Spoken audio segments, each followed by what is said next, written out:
Dalawang dating miyembro ng Communist Terrorist Group ang voluntaryong sumuko at nagsuko ng baril sa Bulacan 2nd Provincial Mobile Force Company sa 2nd PMFC Headquarters, Barangay Sampaloc, San Rafael, Bulacan. Kinilala ni Police Major Michael M. Santos, Acting Force Commander ng 2nd PMFC, ang mga nagbalik loob na sina alias Ka-Jaguar, 61 taong gulang at alias Ka-Chloe, 46 taong gulang, na kapwa sila tricycle driver at residente ng Pandi Village 2, Barangay Mapulang Lupa, Pandi, Bulacan. Batay sa ulat, ang dalawa ay dating kasapi ng NAAC o kadamay.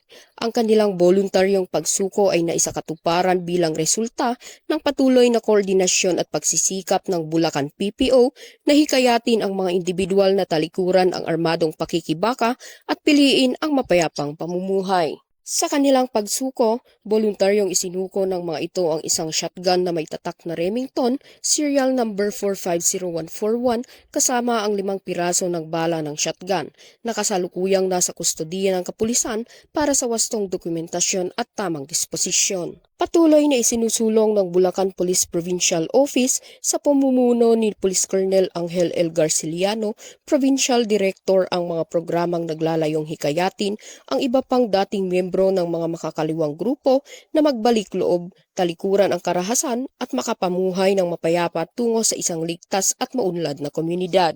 Mula dito sa Gitnang Luzon, ako ang inyong PNN Correspondent, Patrolwoman Janice Bulahaw, alagad ng batas, tagataguyod ng balitang pulis.